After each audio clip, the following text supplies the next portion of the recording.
What's up, everybody? I'm Tomas, I'm Thomas. and this is TechBus, episode 6. We have a special guest with us, Brian Olson. I'll let him explain a little bit more about what he does. But before we get to that, we just want to make a special announcement. We have the official website up, so it's techbus.io, and we also have TechBus loaded up to iTunes. So now you can download it and add it to your podcast list. And you also know in the next couple of weeks, as you can see, we've added some audio quality and some video quality, so we're really excited about that. I want to thank Tom for setting that up. But right now, we'll get to our special guest. Brian, why don't you tell the audience a little bit more about yourself? Sure. Software developer, primarily in .NET, although these days I do more and more JavaScript. So those are kind of the two main technologies I work in a lot. I co-lead the local .NET user group with Matt Rui, and so the two of us kind of split duties on leading that. Awesome. And we'll deep dive into that when we get back. So thanks for joining us again. We'll be back here shortly.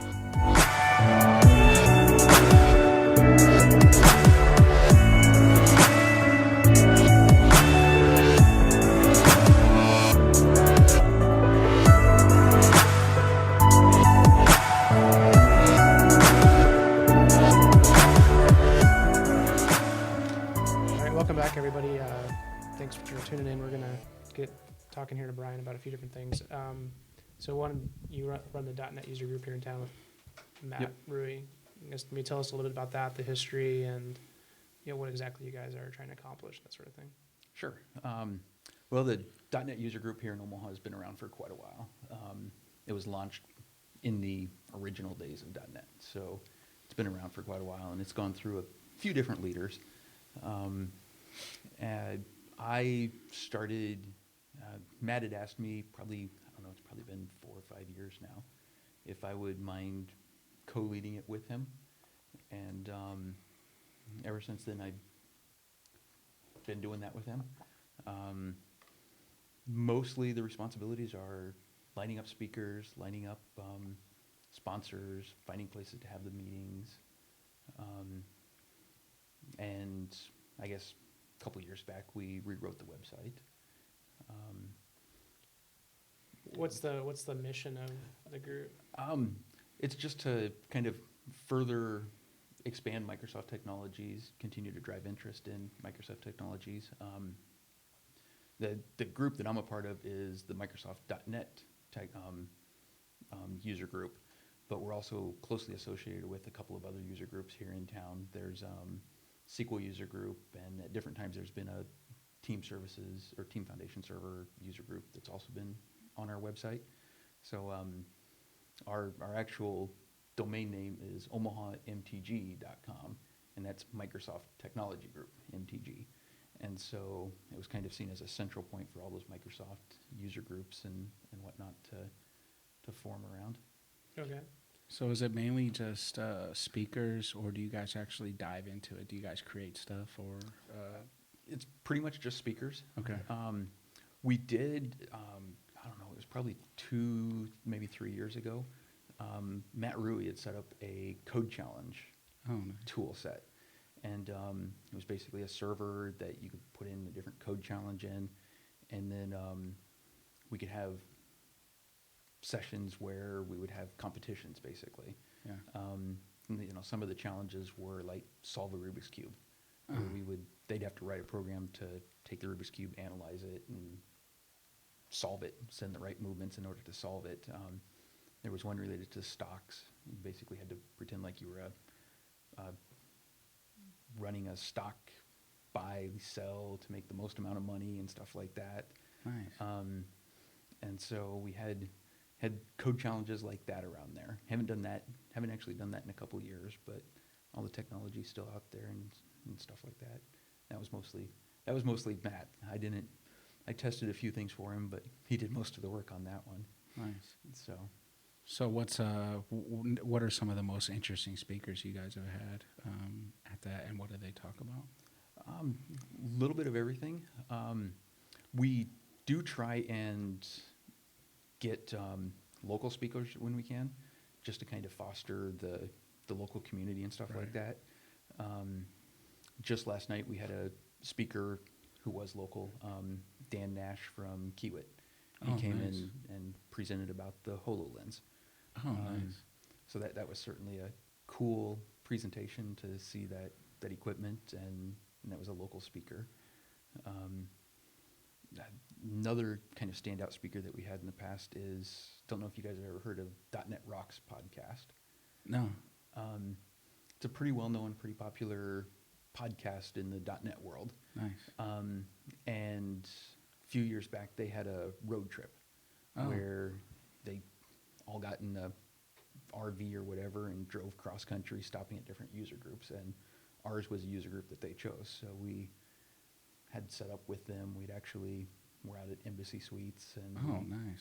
So filled was the place up. it actual episode, and did they record an Yep. episode here? Oh, okay, Yep. nice. Yep. So the purpose of the group is to teach or to elevate your code or share ideas? Or? I think it's just fostering the network or fostering the community around it and stuff like that. We haven't done much teaching during the user groups, but there have been some initiatives that we've had. Like just recently, we were working with one of the Omaha code schools Oh, nice. on setting up a .NET. They had reached out to us for us to help them find companies that would be willing to sponsor people going through that. So, Nice. and that, so some stuff like that, but How do you think, you mentioned that you're a Microsoft developer, but you've been doing a lot of JavaScript lately. Is that in the back of your guys' mind as you're thinking of the future of the Microsoft technology group? Is that going to expand or change or? well, we try to keep ours focused on .NET. We have had some presentations in the past that were more JavaScript than .NET. People doing Angular and stuff like that. Most of the time, they still talk into a .NET backend or something like that. But it's hard these days, especially if you're writing web applications. It's hard to not do anything with JavaScript. It's just so, and you have to use it if you're using web technologies. And one of those front end frameworks like React or like Angular. I mean, you really are using those quite a bit these days. So I don't know how you could be a .NET developer and not do some JavaScript anyways. But to bounce that right back to you, that must be in your head. What do you think? What's the future of that? Is it in conflict? Or? I mean, I don't know what's going to happen, but it's definitely interesting. I mean, I do .NET development as well, so I've been writing more and more JavaScript every year. So, and I know last week we talked about HDC, Mm-hmm. but there's also, I think recently a JavaScript conference that started. And I think there's a lot of .NET guys who went to that. So I don't know. Some parts of me thinks like in the end it's all going to be JavaScript, but I don't know how long that's going to take. So it's going to have to evolve and change as it has even with .NET technology. I mean, that's changed so much the last 10 years. But I imagine that's something you guys are already thinking about and planning for. So yeah. I know between the two leaders, between Matt and I, we have kind of different viewpoints. I kind of look at JavaScript and I don't so much mind it. It's another tool in the toolbox. I know Matt is much more .NET, and he'll work with JavaScript. He has no problem working with JavaScript, but I know he's not as big of a fan as JavaScript as I am. And so Is that because is it that much different or more work as far as more learning, or is that it's just a different type of framework altogether? Or depends on who you ask, I suppose. But from my standpoint, really, to me, the biggest difference, and maybe to clarify terms for people who maybe don't have the technical background, these are what we call languages. They're just different ways to, represent what we want the program to do. And the biggest difference in my mind would be JavaScript it doesn't have strong typing in the way that C# does. And I think potentially makes it a little bit more fragile for if you start getting into enterprise applications. But that's also the part of JavaScript that people love, is that it's so dynamic and Yeah. that sort of thing. So I can understand both sides of that. So I don't know what the right answer is. But Are companies starting to adopt one way or the other more, or is there a movement to push JavaScript? I don't know. It depends, but I think Yeah. JavaScript is, like I said, I think in the end it's all going to be JavaScript. But Yeah.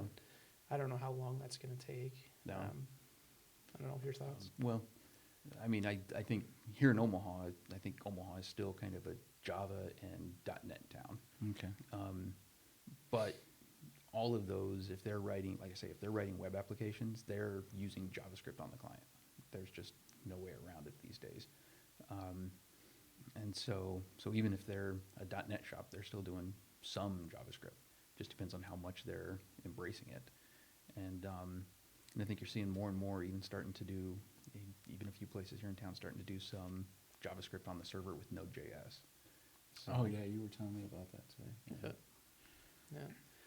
Yeah, I don't know. It just depends if the enterprise decides to pick that up or not. But there's so much code on .NET. I think you're pretty secure to have a job doing .NET for the next 20 years or so if you want. Yeah. I'm sure there'll be work out there. It's just how are new projects going to be getting built and stuff like that. So cool. Well, I think with that, maybe we'll take a break, come back for our next segment, and talk about a couple other topics. So stay tuned.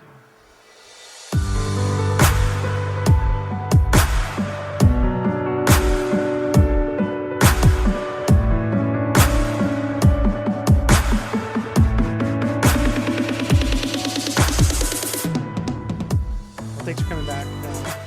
Our next segment here, we're kind of going to segue into a topic sort of related to what we were talking about before, which was just learning new technologies and keeping up, as not only software developers, but as business owners or business leaders, we have to constantly keep on top of the ever-changing technology. So one of the things we want to talk about is like, how do we do that and continue to do the work we're doing without falling behind? So go ahead, open that up to Brian. Yeah. I mean, if you're going to be in technology, it's definitely an industry where you have to learn. You have to be comfortable learning stuff and working with it. I guess you don't have to. I'm sure there's still COBOL programmers out there that have just been writing COBOL for the last 20 years and are happy with that. But if you're going to stay in the more modern, up-to-date side of it, you definitely have to spend some time learning. There's lots of different avenues to do it. At the end of the day, it's just something that you have to dedicate some time to doing it. What's the shift look like? I know things are so fast now, but what was it like? 20 years something, then 10 years, and now it's every other year? Or what's the rate of change now of technology? Like, look back 10 years from today. What were you guys using as compared to what you're using today? 10 years. .NET had just come out. Yeah, it would have been web forms and. I personally, it seems like it's changing faster, and that's one of the questions I've had in my mind is like, is that sustainable? How are companies going to be able to find talent and retain employees when the technology is just changing constantly?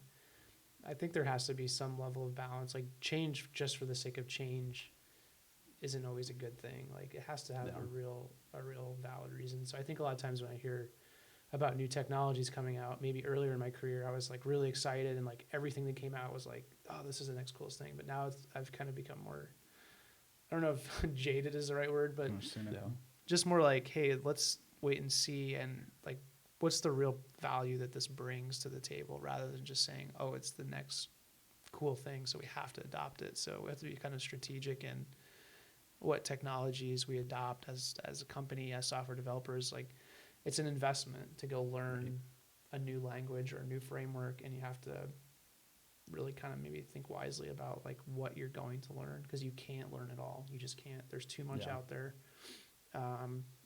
And I think even as developers, it's something you have to think about, is like, is the technology going to learn, is it marketable? Is it something that's going to help me find a job at some point? Or as a business owner, am I adopting a technology that I'm going to be able to find people that can work on it, that want to work on it. Yeah.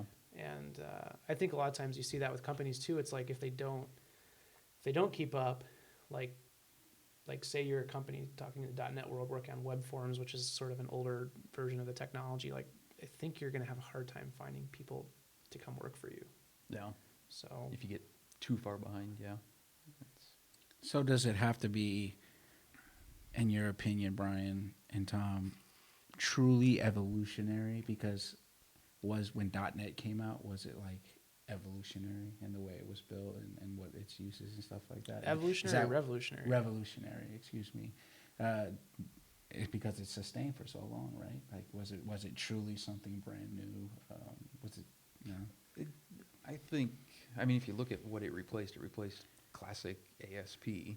and at least in the web world, and there it was fairly different then. It was still programming, and it was .NET when it first came out was building on top of languages that were already out there. Although C# was a new language, but even C# built on top of languages that were already out there. So it was different, did the same things at the time. Yeah. So But it was built in a way that, because it's sustained for so long, right? So it must have been built in a way that was, it could, grow as it moved along, but was still had its basic fundamentals that people could learn and were stable and worthwhile. Yeah, I mean, it had the backing of a huge company, so that was obviously a benefit. And it wasn't just an open source community, so there was sort of some overarching control of the direction of change, and obviously the community was involved in that to a certain degree, but there was a central authority kind of controlling that. And I think that you could argue the same thing for Java too. It's kind of interesting, kind of tying this back to the JavaScript world, with everything going to JavaScript, that doesn't really exist. I mean, you have these frameworks that are kind of sponsored or put out by companies like Google and Facebook, but there isn't really a clear, winner in that game. So I think, right.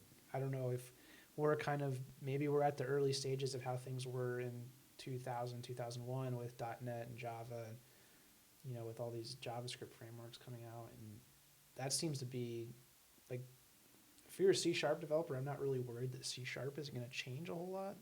Not the actual language, yeah. Yeah, not the actual language, but I kind of lost my train of thought here. But yeah, I mean, it's constantly changing, and I don't know. I think the JavaScript part of it is probably more in flux than anything right now. So there's a lot of angst, and maybe people are hedging their bets on where they think that's going and where it's going to be in the next 10 years. So people are choosing, hey, I think this is the frameworks and technology, and so it'll be interesting to see where it goes.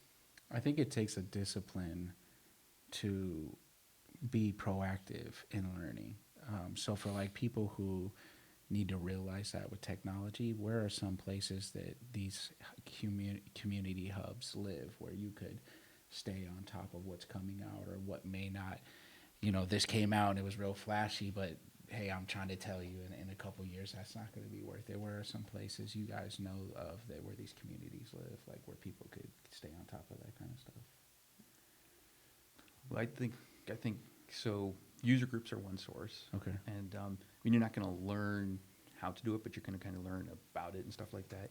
Same way with conferences and stuff like that. You're not really going to learn how to do what they're talking about, but you kind of get a feel for what it does and what it can do and stuff like that.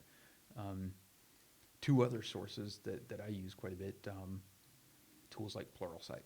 Okay. Online video training. And I mean, those are things that weren't around 10 years ago. Now you have them, and if you go out to Pluralsight and look at their catalog, they just have thousands and thousands of different technologies and stuff like that you can watch a video on. Nice. And then the other one, and this may sound kind of weird, I follow several people on Twitter. Oh, okay. And I'll nice. just, every once in a while, not even every day, just every couple of days, I'll check the Twitter stream and see what people are talking about, and it'll be like, oh, they're talking about this technology, so maybe I should look into this technology a little bit. And Nice. so, Who are some of the people you follow that that are interesting that we could probably. Well, in the .NET world, you have like the big name Hanselman. I don't know. There's a ton of people that I follow, and a lot of them I don't even really know who they are. Yeah. I know what they're talking about. I Right. saw somebody retweet this that was talking about a technology that I was interested in, so follow him. And For sure. so yeah. So what's the next big evolution in technology? Well, that's a good question. I think maybe we can segue into a conversation Brian and I had sort of related to that the other day. Like, what do you feel is changing faster, sort of the .NET world or the open source world? And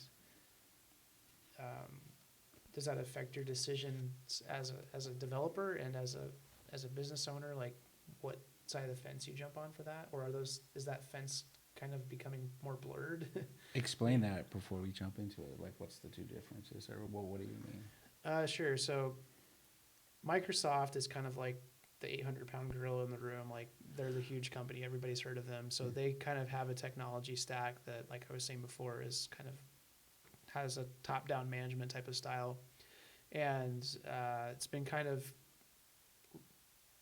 I don't know what the right word is, but a lot of people maybe don't like that.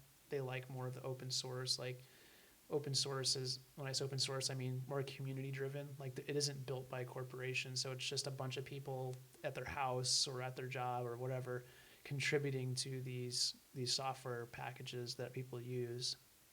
And really, it seems like a lot of the innovation as far as the direction of software has been coming more from the open source, but then Microsoft has been able to kind of copy that. I don't know if that's the right word, but try and keep up with that, but in Yeah. a more controlled fashion, Yeah. if that makes sense. That's kind of how I viewed it, and Yeah. it's kind of been a symbiotic relationship. But I don't know. Those are, maybe you have some thoughts on that, Brian. Yeah.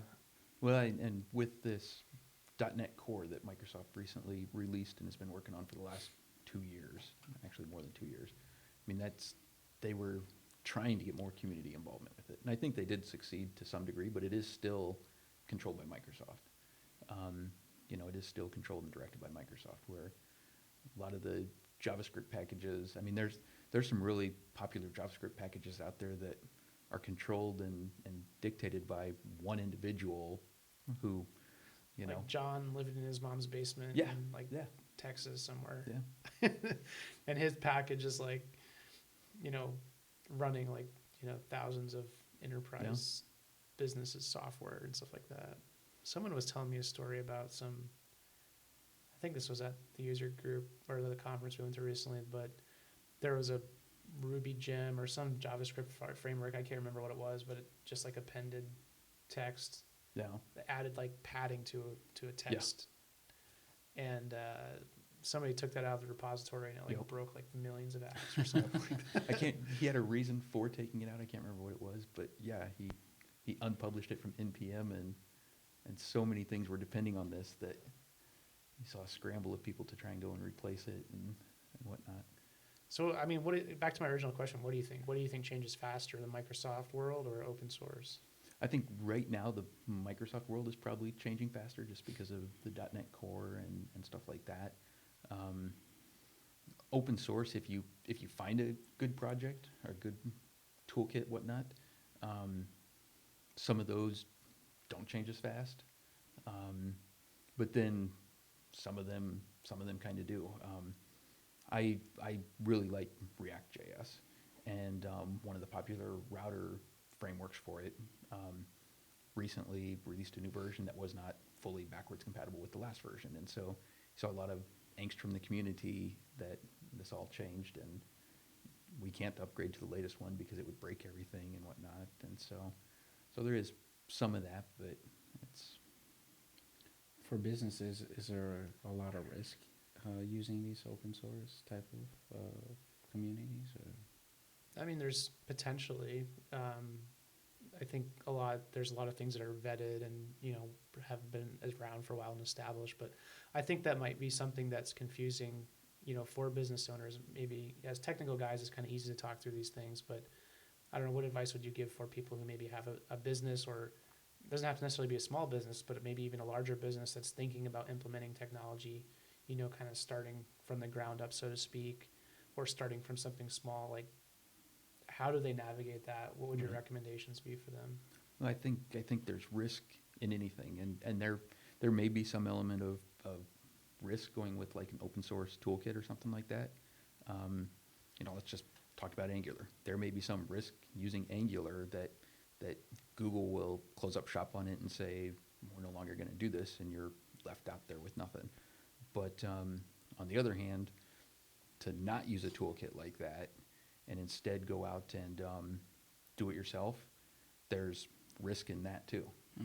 So I mean, if you can get a significant head start by going to one of these open source tools, I think that's a lot of times worth the risk. And I think the risk is also kind of mitigated because there is communities around a lot of these projects. If Google were ever to drop Angular, I think within 24 hours you'd see several other organizations stepping up and saying, we'll continue development of this, we'll sponsor it, we'll handle so. Even though it's open source, is it still built with that same .NET language, or? There are open source projects are written in .NET, but it could be multiple language. I mean, open source can be in all sorts of language. The one he was talking about, in particular, Angular is JavaScript, but it's sort of language independent. Yeah. Nice. It's kind of, I mean, for maybe non-technical people, if you think of, it's hard to think of an equivalent because there's nothing really else out there. Maybe music. So think of, like commercial music. If you go and record something and you release that under a commercial license, that's owned by, some artist and they have the rights to it, and you can't just take that and do whatever you want with it. So Microsoft kind of releases like this big toolkit of different types of music, like maybe a bass line and whatever other components out there.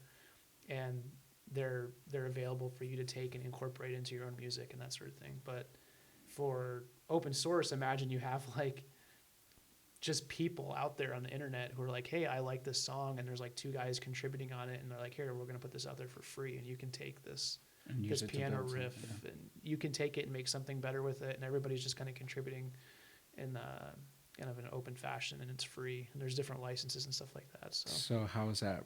Is it so? There's no that's not profitable at all for these people? They just do it for the love of They the just do it technology? because they love to code. Yeah, most of them.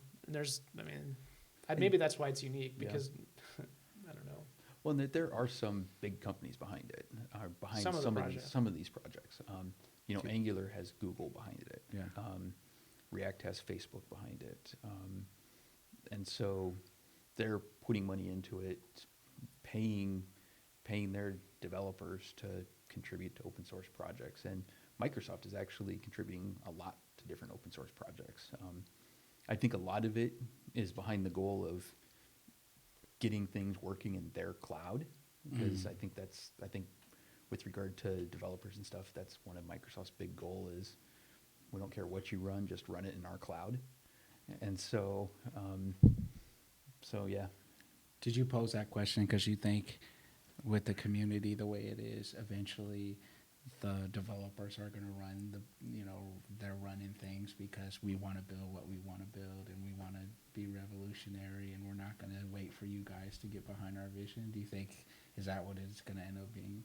I don't know if it's really going to change. I mean, this sort of dynamic in the software world has been going on since before I was born. I mean, you look at Richard Stallman and the whole Linux community versus Microsoft, and I mean, this is kind of like one of those philosophical or religious debates that are never going to get answered. Yeah. But open source, has that always been around? Like that's pretty much. Yeah. It's always been a thing. So is that developer saying, we don't want to do this, we want to bring it back to building and not profit, and not for these big corporations and stuff like that? Kind of like that, yeah. And the funny thing is, like, almost everything you can buy as far as software, like, you could probably get for free from somewhere. It's a little bit more work to kind of maybe put it together and get it all to work right, but it's all out there. Like, anything you can think of is out there, probably some form. Well, there's times when the open source ones are easier to work with Yeah. than the commercial ones. Yeah. And Yeah. so Do you do any of that, Brian? Do you write any open source? I don't have any. That So that's the part that baffles me is like there's so much open source stuff out there, and I've like never met someone in person who's like, oh yeah, I constantly contribute to open source. Yeah. So who's out there doing this? Like in Yeah. real life, it's just It's too time consuming, or I don't know. It's just I'd probably rather work on my own thing that I can make money off of. and that brings us to our sponsor of the show. Now, if as I'm working on my own things, I'm kind of always watching for, okay, if I can carve this piece out and release that as an open source thing, throw that out there. If it wasn't like part of the core product that I was building and stuff like that, then yeah, I might. But I worked with a guy once who said he contributed something to Vim, like one line or something. Yeah. So there was one guy, but yeah, I've always wondered that. I've thought about it, like I don't know, in an idealistic world, like it would be cool just to make cool products and push them out there and let people use them for free. So Yeah. I don't know. Maybe that's something we could have Linkstream do more of, is contribute to the open source community. But it seems like you would create something and just drop a drop of water into an ocean and no one would even care that what you release, because there's so much out there. yeah.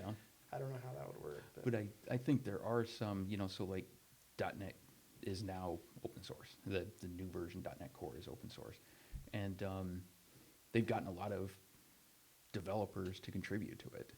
It's up on GitHub and folks that contributed to it. And I think there's kind of two categories that it falls into. There's one, I'm doing this just because I love contributing to it. I think there is some others that do it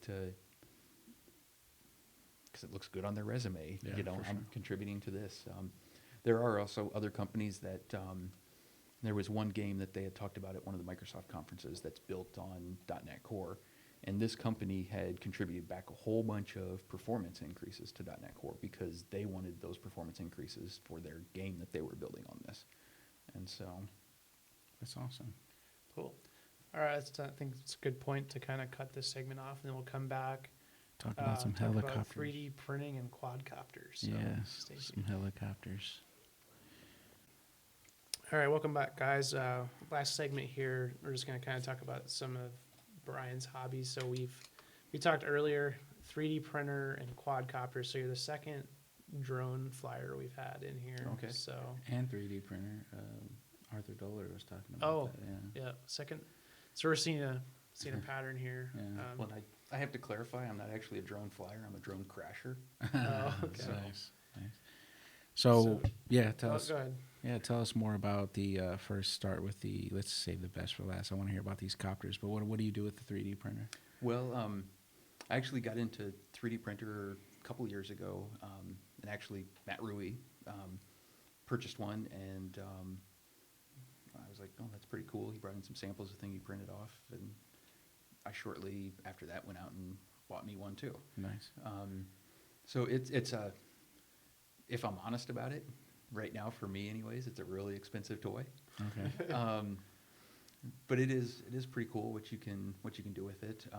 I actually, the quadcopters that I fly are ones that I designed and printed out with Oh. the 3D printer. Nice. So that's probably what I use it the most for. Yeah. Is that a pretty big investment? They vary. Kind of depends on what sort of build surface you want, what sort of materials you want to print with. I mean, there's little ones that are 1 foot by 1 foot that I've seen for $300-400. The one that I got was more than that. It was close to $2,000. The one that I got. Nice. So it was a fairly hefty investment. Do you have a picture of it online or something we can pull up? Yeah, you could. Let's- I don't have the one that I do, but it's a Lulzbot, Taz 4. So if you just search for Taz 4, Go ahead and keep talking. I'll go ahead and pull it up. and so it's like I say, it's mostly a toy, but it's pretty cool, the stuff that you can print off with it. There's a site out there called Thingiverse, and that's kind of, people can upload the different things that they've made. And kind of like open source in a way, because people are spending their time to build these objects and stuff like that. and uploading them to the site for other people to download and print off and make. What was the name of it again, real quick? If you search for TAZ4, T-A-Z.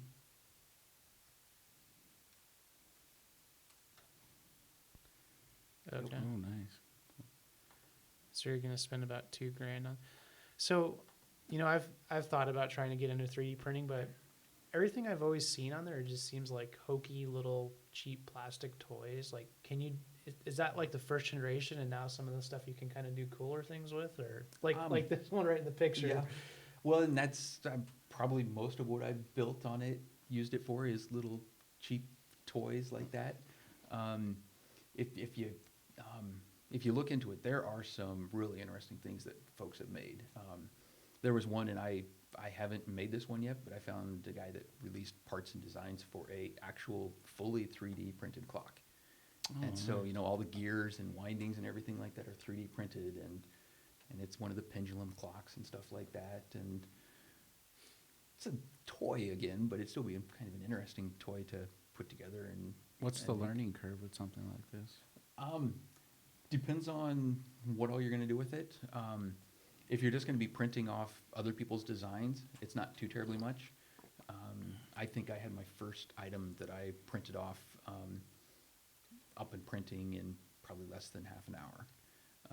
But that was taking somebody else's design. Now, if you want to make your own, if you want to get into the 3D modeling programs and stuff like that and design out your own stuff, that's quite a bit more work. What does it all entail? What pushes it to be that much? You mean The process. the process? Yeah. Well, it's just the designing, it's kind of like a CAD program and stuff like that. Okay. And I'll bet you if there was a mechanical engineer who used those tools all day long, he'd probably be able to hop right in and design it in no time, where I'm kind of still fumbling around with it and For whatnot. sure. Yeah. And if you look at the things that I've designed myself, they're really basic.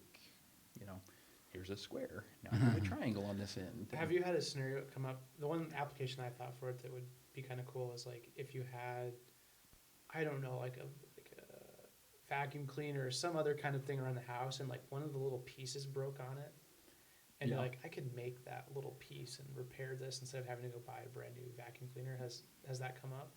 I had one similar to that.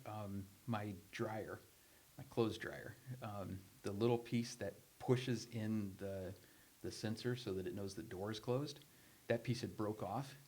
And I could have ordered it off of Amazon for a few bucks, but I was like, I could probably design this. And so I went in there, and it was trial and error. It was like, print off this, and it was a little tiny piece, print off this. No, that doesn't quite fit. Reprint it off. No, So that doesn't quite $50 of materials later, you got your $2 piece. yes, but I fixed it myself.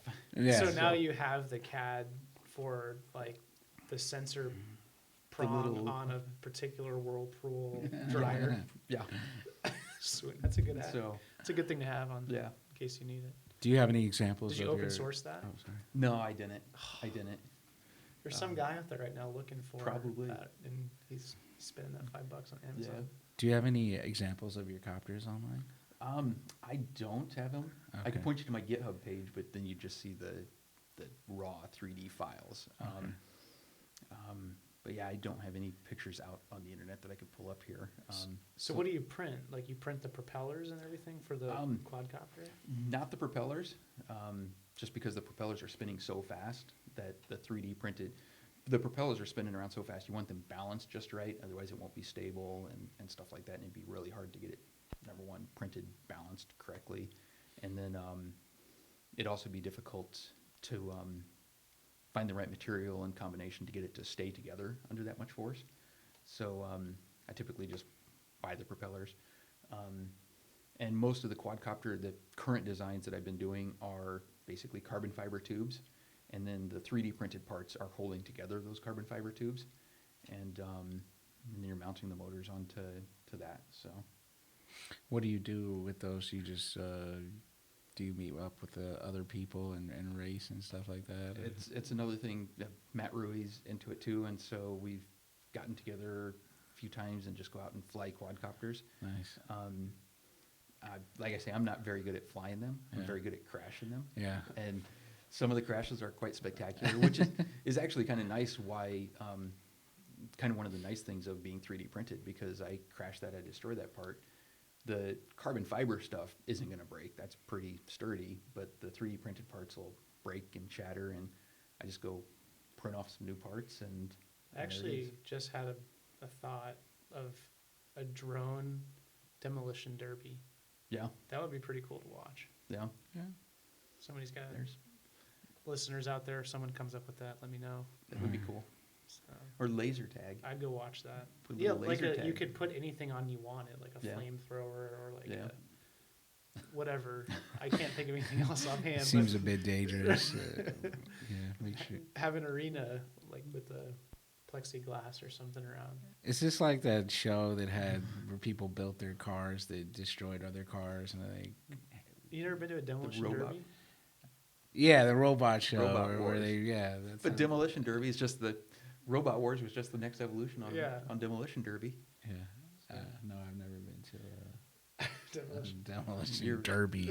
You're missing out. Yeah. It's basically a bunch of people get in cars and try and destroy the other cars, and then like the last car that works is the winner. But Yeah. drones are like Drones would be still cool. expensive, aren't they? More than a car?